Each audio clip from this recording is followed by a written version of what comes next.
تحولات تاجیکستان و جهان را در برنامه خبری و تحلیلی اخبار آزادی تقدیم شما میکنیم. سلام دوستان عزیز. امروز 18 اوگوست این موضوعها را داریم. سفر رستم امامعلی شهردار و رئیس مجلس ملی به چین چی معنی دارد؟ نظرها در این باره مختلفند. رفته است تا اینکه خودش معرفی کند، تا اینکه مقامات چین هم دانند که باقی در آینده همکاری میکنند، سر و کار خواهند داشت. در حالی که اجنسی ضد فساد در ولایت سوغد از موردهای رشوه‌ستانی آموزگاران دانشگاه دولتی خوجند میگویند رهبر دانشگاه پولستانی زیردستانش را رد میکند. و دسته فوتبال فایسکند نویه ووسه به مشکلات مالی دچار شده است. رئیس نویه مسئولین دسته را سببگار چنین وضعیت میدانند. یک گپای ما هم مرده که گفتیم امروز وقتی که زورت نمیرسه برای چی تو 4 لگیونر میگیری؟ قرار است رستم امامعلی رئیس مجلس ملی و شهردار دوشنبه با سفر کاری عظیم چین شود. مقصد سفر تقویت همکاری ها میان دو کشور دوست استراتژی عنوان می شود. اما کارشناسان میگویند یکی از هدفهای اساسی معرفی رستم امامعلی به عنوان وارث احتمالی پرزیدنت امامعلی رحمان است. نگار فضل‌الدین در همین باره گزارش آماده کرد و اول نظر وکیل پارلمان سعید جعفر عثمانزاده را پرسید. امروز مناسبت‌های اقتصادی، سیاسی، حربی، امنیتی بین دو دولت نیاز دارد که ما در سطح یعنی مقامدار بلند دولتی باید گفت و شنیدها و مناسبت‌های رفت و آمد داشته باشیم. انا گفتن امانت که گردش معاملات ما و استفاده تکنیک و تکنولوژی از دولت خیتوی در تاجیکستان خیلی جایگاهی خودش را دارد. این اولین سفر رسمی رستم امامعلی به چین به حیث رئیس مجلس ملی است. تحلیلگران سیاسی برینند سفر شخصی دومی رسمی تاجیکستان به چین از چند لحاظ مورد توجه قرار می گیرد. عبدالملیک قادیروف تحلیلگر تاجیک تخمین میزند که رستم امامعلی همچون شخص دومی رسمی در حکومت تاجیکستان به چین رفته است.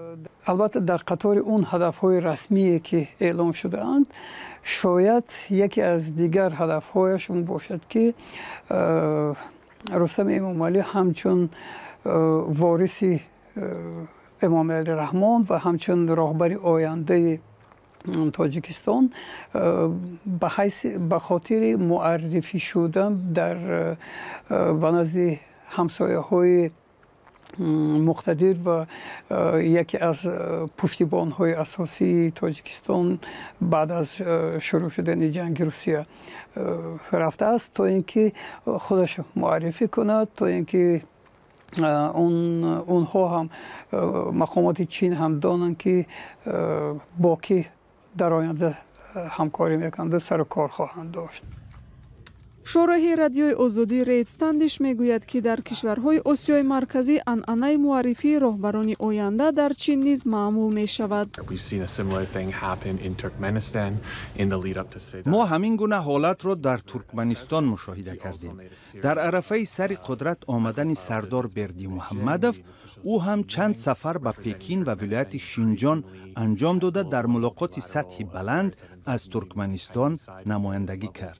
ما می‌بینیم که سفر چین این به یک عنعنه مبدل می شود و همین طور رهبران آینده احتمالی به چین سفر می‌کنند.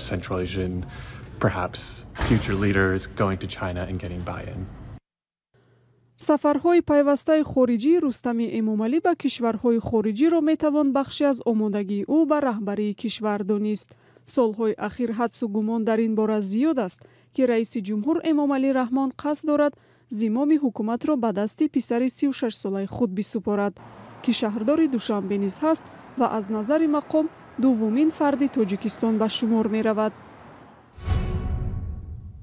رو می‌آوریم به موضوعهای دیگر. مقامات تفتیشاتی ولایت سوغد در یک سال اخیر از همه بیشتر موردهای رشوه‌ستانی آموزگاران دانشگاه دولتی خوجند را به قید گرفتند. قسمی از آنها با جریمه از جوابگری آزاد شدند و چندی هم محبوسند. ولی ایوب عثمانزاده رکتور دانشگاه دولتی شهر خوجند دست به جنایت زدن کارمندانش را رد می‌کند. ردیه او در نشست خبری بحث برانگیز شده است. فرزان محمدی در این باره گزارش دارد.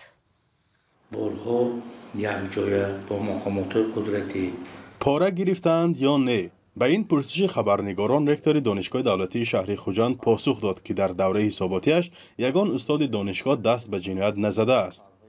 این هم در حالی است که دست کم نام 5 استاد این مؤسسه عالی تعلیمی با جرم رشوه‌ستانی از سوی مقامات ها صدا دادند.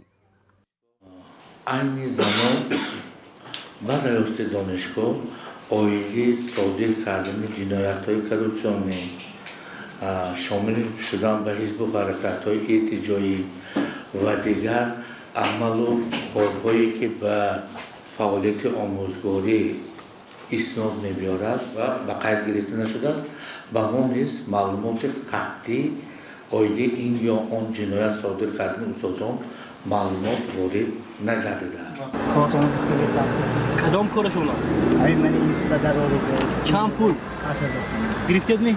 مبلغ بریدنی؟ من اینجا همینجا. وزارت کارهای داخلی تاجیکستان از مورد رشوه‌گیری معلم دانشگاه دولتی خوجند چند هفته پیش گزارش داد. در این نوار علی جان نبیجانوف آموزگار فاکولته تربیت جسمانی دانشگاه دولتی خوجند تصدیق کرد که او برای حل کار دانشجوی 8000 سامانی پاره گرفته است. از آن پیشتر روز 21 می از بازداشت ابراهیم جبارزاده و نورعلی شکوروف دیکن و معاون دیکن فاکولته تاریخ و حقوق دانشگاه دولتی خوجند به نام اکادمیک باباجان غفوروف خبر نشر شده بود. در نشست خبری آژانسی ضد فساد در ولایت سوخ نیز از موردهای رشوه‌ستانی آموزگاران این دانشگاه گفتند.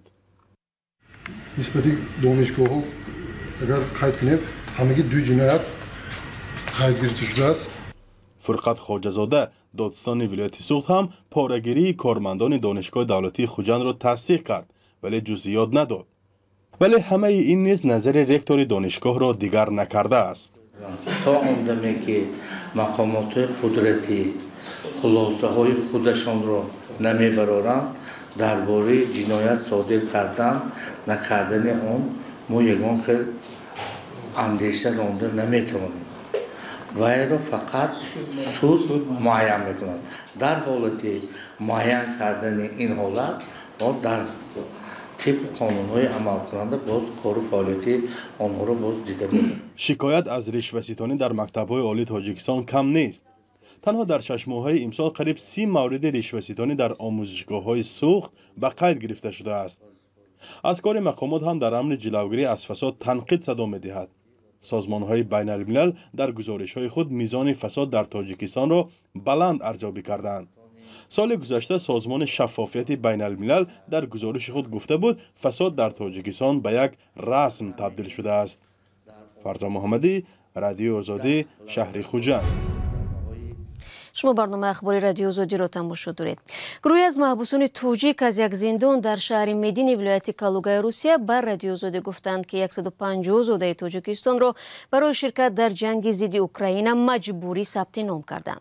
در سفارت تاجیکستان در مسکو تصدیق کردند که از یک محبوس به این مضمون نامه گرفتند.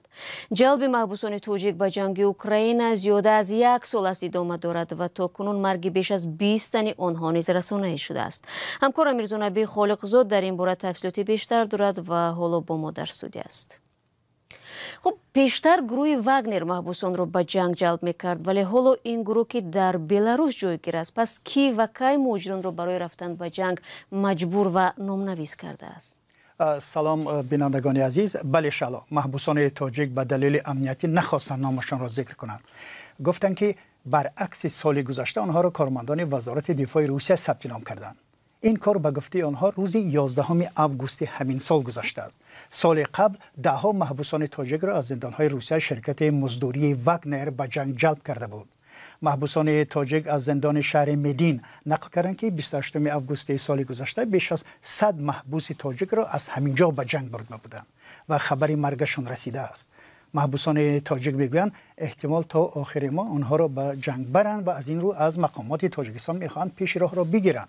جلب مهاجران و محبوسان تاجیک از جانب روسیه در جنگ ضد اوکراین از تابستان سال گذشته آغاز شد. آن زمان رسانه‌ها خبر داده بودند که ارتش روسیه در جنگ کشته زیاد داده است و با جلب محبوسان میخواهند کمبود نیرو را جبران کنند. ظاهرا هنوز معرکه جلب زندانیان به جنگ ادامه دارد. مقصود قربانوف، یک مهاجر 23 ساله تاجیک که نو از زندان رها شده است، گفت تقریبا 1 سال در بازداشتگاه شهر نگینسک بود و ماه ایون بیگناهیش ثبت شد و آزاد گردیده است، ولی بعداً فشار آوردند که به سندهای رفتن به جنگ امضا کند. این مهاجر میگوید همسر روسش که در گذشته کارمند پلیس بود به کمکش شتافته است و مانع رفتنش به جنگ شده است. یعنی تقریبا در همه شهرهای روسیه جلب مجبوری محبوسان به جنگ به نظر می رسد. آیا سفارت و مقامات توجیک از این کار خبر دارند و امور دقیقی از تعداد محبوسانی که به جنگ جلب شدند، سفربر شدند موجود هست؟ ببینید، روز 17 اوگوست در سفارت تاجیکستان در مسکو برای آزادی تصدیق کردند که از یک تاجیک زندانی در محبس کلوگا درباره احتمال سفربر شدن به جنگ شکایت گرفتند. در سفارت گفتند که کارمندان مسئول موضوع را پیگیری دارند. آمار دقیق محبوسان تاجیک در زندانهای روسیه معلوم نیست و 2 سال پیش مقامات تاجیک گفتند که بیش از 10,000 تاجیک در بازداشتگاه و زندانهای روسیه قرار دارند. حالا آمار دقیق وجود ندارد که چی تعداد از محبوسان تاجیک را به جنگ اوکراین بردند. و رمضان رحیمزاده وزیر کارهای داخلی تاجیکستان روز 12 اوگوست در نشست مطبوعاتی گفت درباره به جنگ سفربر شدن تقریبا 100 مهاجر تاجیک به جنگ اوکراین خبر گرفتند. این است. سپاس برای صحبتی فرو. حالا می رویم به جنوب تاجیکستان. حکومت نویای ووسه از صاحبکاران برای مبلغ‌گذاری دسته فوتبال فایسکند کمک خواسته است. اخیراً فوتبالبازان اساسی این دسته از بی‌پولی در تمرین و بازی شرکت کردن نتوانستند و این باعث مغلوب شدن دسته مذکور گردید. محمود جان رحمتزاده این موضوع را پیگیری نمود و با شرایط دسته فوتبال فایسکند آشنا شد. دسته فوتبال فایسکند نوحیه ووسه با مشکلات مالی دچار شده است. این دسته در 2 بازی اخیر با غیب 6 بازیکن کلیدی خود به میدان برآمد. در نتیجه فایسکند از دسته های استقلال و کوکتا شکست خورد. با گفته مسئولین دسته، بازیگران با دلیل تأخیر در پرداخت معاش نتوانستند در تمرین شرکت کنند. از سبب معاش نگرفتن بچه‌ها کمتر دشواری شده. اونها در تمرین پیش از بازی اشتراک نکردند. میگن که کمتر مشکلات حل شده است.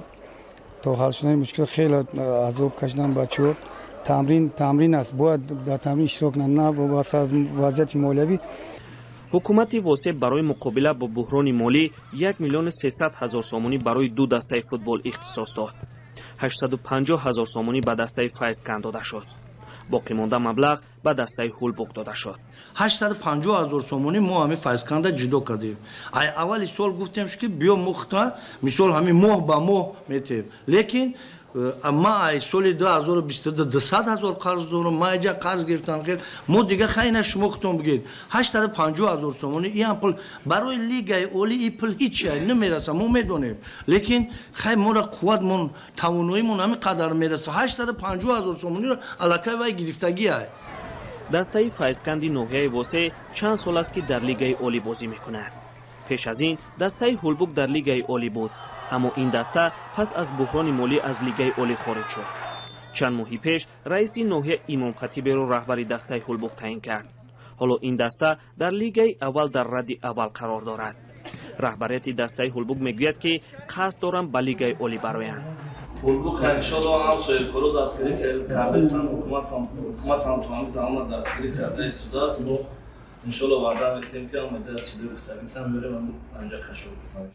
رئیس نوحیه ووسه از مسئولین فایسکند انتقادی شدید کرد. او گفت که بیشتری بازیگران این دسته خارجی هستند. ما هم مردا که گفتیم امروز وقتی که زور نمیرسه برای چی تو 4 لگیونر میگیری؟ دسته فایسکند سال 2018 در جماعت رودکی ووسه تأسیس یافت. اکنون عمدتاً در شهر دوشنبه مستقر است. در حکومت محلی گفتند که با صاحبکاران مشورت کرده اند تا فایسکند را کمک کنند. حالا دسته فایسکند در رده 5 جدول بازی‌های لیگ اولی قرار دارد. محمود جان رحمتزاده، آزادی، نوحیه ووسه. برنامه امروزی ما پایان یافت. شما را در هفته نو منتظر خواهیم بود. خود را احتیاط کنید عزیزان و خدا نگهدارتان.